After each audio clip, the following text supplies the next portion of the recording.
नमस्कार, सलाम, सत श्री अकाल, जय हिंद। आप सबों का एक बार फिर से स्वागत है। और आज इस वीडियो में हम लोग बात करेंगे ऊतक संवर्धन के बारे में, जो कि क्लास 12 के बायो का एक महत्वपूर्ण टॉपिक है, जो कि एग्जाम में कई बार आ चुका है। चलिए आज ऊतक संवर्धन को देखते हैं। अभी मजा आएगा ना भिड़ो। तो सबसे पहले ये जानते हैं कि ऊतक संवर्धन है क्या। ये जानना सबसे पहले जरूरी है कि आखिर ऊतक संवर्धन यदि हम लोग पढ़ रहे हैं तो पढ़ने का रीजन क्या और इसका क्या उपयोग है। ये एक टेक्निक है, तो टेक्निक क्यों खोजा गया। तो सबसे पहले ये सुनिए कि ऊतक संवर्धन एक ऐसा तकनीक है, वैज्ञानिकों के द्वारा खोजा गया एक ऐसा तकनीक है जिसके द्वारा कम समय में बहुत सारे प्लांट का निर्माण किया जाता है। सीधी सी बात है, ऊतक संवर्धन एक ऐसा तकनीक है जिसके द्वारा कम समय में बहुत सारे प्लांट एक साथ निर्मित किए जा सकते हैं। अब बात ये आती है कैसे एक साथ कम समय में, आखिर यदि हम बहुत सारे प्लांट को निर्मित करना चाह रहे हैं या कर सकते हैं तो कैसे कर सकते हैं। तो सबसे पहले देखिए टिश्यू कल्चर क्या था। इसको पहले हम लिख देते हैं कि टिश्यू कल्चर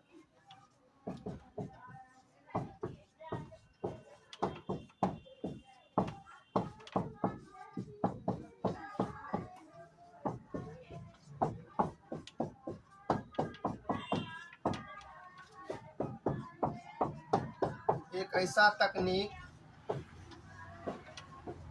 जिसके द्वारा कम समय में बहुत सारे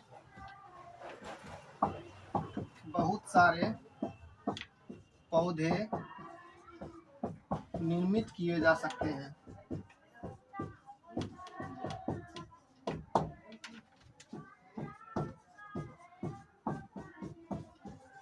बहुत सारे पौधे निर्मित किए जा सकते हैं। तो सीधी सी बात है, फिर से बोलता हूँ, ऊतक संवर्धन वैज्ञानिकों के द्वारा खोजा गया एक ऐसा तकनीक है जिसके द्वारा कम समय में बहुत सारे पौधे निर्मित किए जा सकते हैं।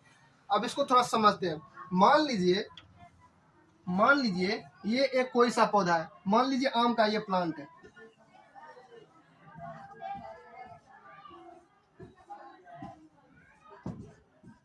मान लीजिए ये एक प्लांट है, ये आम का एक प्लांट है। इसका नस्ल अच्छा है, इसका फल देने का क्षमता अच्छा है, इसके तने की मजबूती अच्छा है, जड़ का खनिज लवण अब्जॉर्ब करने का क्षमता अच्छा है। कुल मिला के ये एक प्लांट ऐसा है जिसमें सारा लाभकारी गुण मौजूद है। अच्छा, हमको क्या चाहिए? हमको इसी के जैसा बहुत सारा प्लांट चाहिए जिसको हम फिर से उगा सके। तो बात ये आती है, एक तो प्रॉपर नेचुरल तरीका है कि इसका बीज बनेगा, इसका पहले फल बनेगा, फिर बीज बनेगा, बीज से ही दूसरा प्लांट का निर्माण किया जाएगा। तो ये एक लंबा प्रोसेस है और एक बार में चाह के भी हम बहुत सारे यानी हजारों लाखों की संख्या में प्लांट निर्मित नहीं कर सकते हैं। तो टिश्यू कल्चर का इसमें उपयोग करके हम एक बार में कम समय में बहुत सारे प्लांट निर्मित कर सकते हैं। बोलो कैसे? तो यहाँ पे हम क्या करेंगे, सबसे पहले इसका एक्स प्लांट लेंगे जिसको हिंदी में कार्तोतक बोला जाता है। कार्तोतक कहाँ से लिया जाएगा? कार्तोतक या तो शीर्ष भाग से लिया जाता है या तो कक्षीय भाग से लिया जाता है। अब इसका रीजन क्या है, हम बीज से क्यों नहीं लेंगे? क्योंकि एक बात सुनिए कि ऊतक संवर्धन में कभी भी रोग पौधे में नहीं आ सकते। मूल पौधे से यदि कोई भी रोग मूल पौधे में है तो वो कभी भी निर्मित किए गए पौधे में नहीं आ सकते। कैसे? क्योंकि कोई भी रोग हो, ये प्लांट में मान लीजिए कोई भी रोग हो, कैसा भी रोग हो, तो उसका रोगाणु हमेशा कक्षीय भाग और शीर्ष भाग ई दोनों के ऊतक से अप्रभावित होते हैं। कहने का मतलब कि ये दोनों के ऊतक में कभी भी रोगाणु का आक्रमण नहीं हो सकता है। इसलिए या तो इसके शीर्ष भाग से लिया जाता है वो ऊतक, या तो कक्षीय भाग से लिया जाता है। तो जिस ऊतक से, ऊतक क्या कोशिकाओं का एक समूह लेते हैं, तो जिस ऊतक से ऊतक संवर्धन किया जाएगा उसको एक्स प्लांट यानी कार्तोतक बोला जाता है। क्या बोला जाता है? कार्तोतक एक्स प्लांट, कार्तोतक यानी एक्स प्लांट बोला जाता है। अच्छा।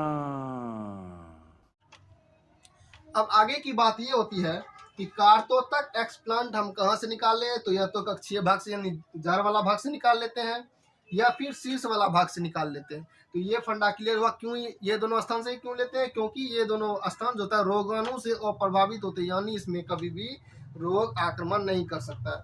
अब अगली बात आती है इसके बाद, ठीक है, कार्तों तक लेना था, हम ले लिए। इसके बाद क्या करेंगे? तो इसके बाद हमें क्या करना है? सबसे पहले तो उत्तक संवर्धन हमें समझ में आ गया। अब इसका प्रोसेस और प्रक्रिया की ओर बढ़ते हैं। तो सबसे पहले हम क्या करेंगे? एक नंबर में किसी भी प्लांट का, किसी भी पौधे का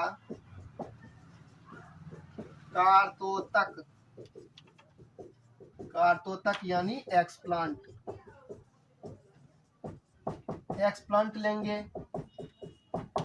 ये पहला स्टेप। दूसरा स्टेप क्या करेंगे? पोषणीय माध्यम एक परख नली में, ऐसे लिखिए, एक परख नली में पोषणीय माध्यम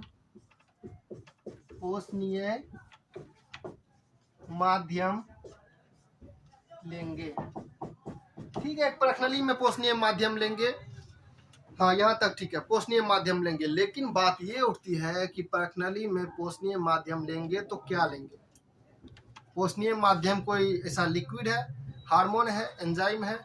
तो जी हाँ, इसी का मिश्रण है पोषणीय माध्यम, जिसमें कि एक्स प्लांट को यानी कार्तोतक को डालेंगे ताकि वो अपना विकास कर सके। अब बात आती है कि मान लीजिए परख नली ये हो गया, एक परख नली हो गया, ये परख नली हो गया, इसमें पोषणीय माध्यम ले लिए हम। चलो पोषणीय माध्यम ले लिए, ये हो गया मेरा पोषणीय माध्यम। अब इस पोषणीय माध्यम में क्या होगा? इसमें सुक्रोज होगा, लिख देते हैं सुक्रोज होगा, अकार्बनिक लवण होगा, अकार्बनिक लवण, खनिज, अमीनो अम्ल, विटामिन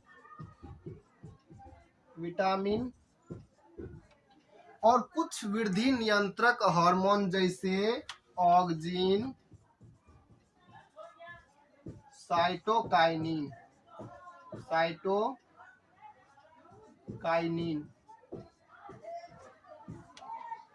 ये पोषक तत्व क्या क्या? सुक्रोज, अकार्बनिक लवण, खनिज, अमीनो अम्ल, विटामिन और कुछ वृद्धि नियंत्रक हार्मोन लेते हैं जैसे ऑक्सिन और साइटोकाइनिन। क्योंकि आप यदि मान लीजिए पहले स्टेप में क्या किए? कार्तोतक लिए। दूसरे में क्या किए? परख नली में पोषणीय माध्यम लिए। अब तीसरे में क्या करेंगे? उस एक्स प्लांट को इस परख नली में डाल देंगे। तो डालेंगे तो उसमें सिर्फ पोषणीय माध्यम का रहना इनफ नहीं है। क्योंकि यदि कोई प्लांट विकसित करता है, ग्रोथ करता है, तो उसके लिए उसका हार्मोन भी उतना ही जिम्मेवार होता है। तो हम यदि एक परख नली में उस प्लांट को विकसित कर रहे हैं तो उसमें भी वृद्धि नियंत्रक हार्मोन जैसे ऑक्सिन और साइटोकाइनिन जैसे हार्मोन का उपलब्ध रहना अति अनिवार्य है। तो पोषणीय माध्यम में क्या क्या लेना है? सुक्रोज, अकार्बनिक लवण, खनिज, अमीनो अम्ल, विटामिन, ऑक्सिन और साइटोकाइनिन। ये सब मिला करके हम पोषणीय माध्यम तैयार करते हैं, उस परख नली में डाल देते हैं तैयार करके। तो ये पोषणीय माध्यम ले लिए परख नली में। अब तीसरा स्टेप क्या होगा? कार्तोतक को पोषणीय माध्यम में डाल देते हैं। कार्तोतक को पोषणीय माध्यम में डाल देते हैं। तो ये थी बात उत्तक संवर्धन की। तो उत्तक संवर्धन का ये प्रोसेस था। खत्म, बाय बाय, टाटा। रुको जरा, सबर करो। अब अगला एक बात होता है सूक्ष्म प्रवर्धन। क्या बात आती है? सूक्ष्म परिवर्धन। पहले इसको मिटा लेते हैं। अब अगली बात आती है सूक्ष्म प्रवर्धन। तो सूक्ष्म प्रवर्धन क्या होगा? मान लीजिए एक पेड़ बनाए थे, यहाँ पे एक पेड़ बनाए थे। ये इस पेड़ में लाभकारी गुण बहुत ज्यादा मौजूद है। मान लीजिए इसका फल भी अच्छा आ रहा है, तना का मजबूती भी अच्छा है, आंधी तूफान सब कुछ झेल लेता है, पौधे के जड़ जो है वो खनिज लवण भी अच्छे से अवशोषण कर रहे हैं। अब अगली बात आती है इसके ही जैसा हमको बहुत सारा प्लांट चाहिए। तो बहुत सारा प्लांट लाने के लिए क्या करेंगे? पहले इसका एक्स प्लांट निकाल लीजिए। जितना प्लांट चाहिए एक्स प्लांट उतना तैयार कर लीजिए। एक्स प्लांट छोटा से छोटा भी हो सकता है। उसके बाद सपोज दैट आप 10,000 प्लांट निर्मित करना चाहते हैं, तो आप 10,000 पर्सनली में पोषणीय माध्यम डाल दीजिए और सारे में ये कार्तों तक डाल दीजिए और वो फिर पौधे का निर्माण कर देगा। तो ये थी बात उत्तक संवर्धन की। तो जब उत्तक संवर्धन के द्वारा एक बार में कम समय में हजारों हजार की संख्या में प्लांट निर्मित किए जाते हैं, उसको बोला जाता है सूक्ष्म प्रवर्धन। सूक्ष्म प्रवर्धन बोला जाता है। अब एक बात ये आती है, ये इससे यदि मान लीजिए इससे यदि उत्तक संवर्धन के द्वारा हम बहुत सारा प्लांट निर्मित किए, तो बहुत सारा प्लांट